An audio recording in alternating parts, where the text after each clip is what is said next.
अमलतास hospital में operation के बाद 2 बच्चों को बहरेपन से मुक्ति मिली। अमलतास हॉस्पिटल प्रबंधक द्वारा बताया गया कि जन्म से बहरेपन के शिकार बच्चों में दोबारा सुनने की क्षमता तैयार करने के लिए अमलतास हॉस्पिटल में कॉक्लियर ट्रांसप्लांट सर्जरी की शुरुआत हो गई है। 24 अक्टूबर को साहिबा 2 वर्ष की और नागेश्वर 5 वर्ष की अमलतास में सफल सर्जरी की गई।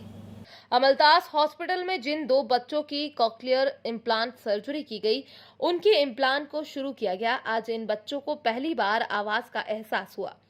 इस प्रक्रिया को स्विच ऑन या सेंसिटाइजेशन कहते हैं, जिससे बच्चे को आवाज का एहसास होता है। इसके बाद बच्चे की स्पीच थेरेपी होती है, जिससे बच्चा इस आवाज को शब्दों में समझने लगता है। इसलिए स्पीच थेरेपी भी इस प्रोग्राम का अभिन्न अंग है।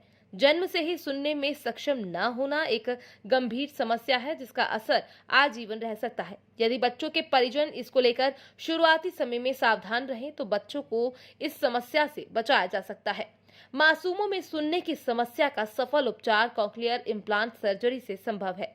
कॉक्लियर इम्प्लांट सर्जरी के विशेषज्ञ डॉक्टर सत्य प्रकाश दुबे, डॉक्टर अभय गुप्ता के अनुसार जन्म के बाद जब बच्चा सुनना शुरू करता है तो उसमें बोलने की क्षमता का विकास होता है। आमतौर पर 6 महीने की आयु तक परिजनों को पता चल जाता है कि बच्चे को सुनने में कोई समस्या है या नहीं, तो कॉक्लियर इम्प्लांट सर्जरी सफल उपचार है, जिससे सुनने की क्षमता विकसित हो जाती है। अमलतास हॉस्पिटल के चेयरमैन मयंक राज सिंह भदौरिया के मार्गदर्शन में डीन डॉक्टर शरद चंद वानखेड़े, मेडिकल सुपरिटेंडेंट डॉक्टर प्रशांत वडक बालकर, मुख्य चिकित्सा अधिकारी डॉक्टर जगत रावत उपस्थित रहे। मैं डॉक्टर अभय गुप्ता, विभाग अध्यक्ष, प्रोफेसर नाक कान गला विभाग, अमलतास हॉस्पिटल देवास। जैसे कि हमारे मेडिकल सर ने आपको बताया कि हमारे यहाँ कॉक्लियर इम्प्लांट सर्जरी शुरू करी गई है।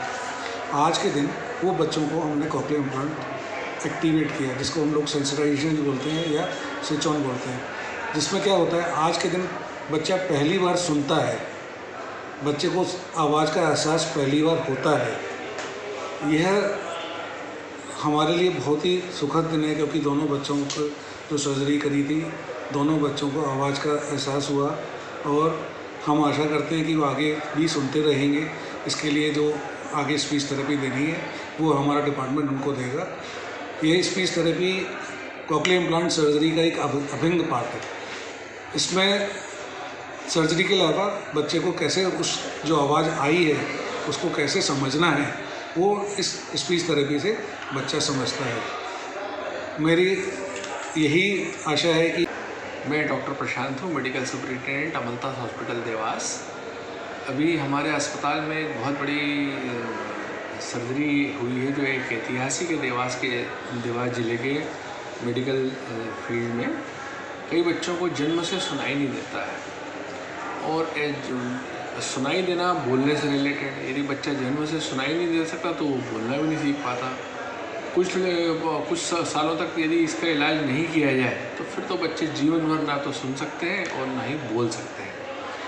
इसके लिए एक मध्य प्रदेश शासन ने एक बहुत ही महत्वाकांक्षी परियोजना की है कि जिसमें वो छोटे बच्चों के ऑपरेशन करवाते हैं और उसमें कॉक्लियर इम्प्लांट सर्जरी करवाते हैं।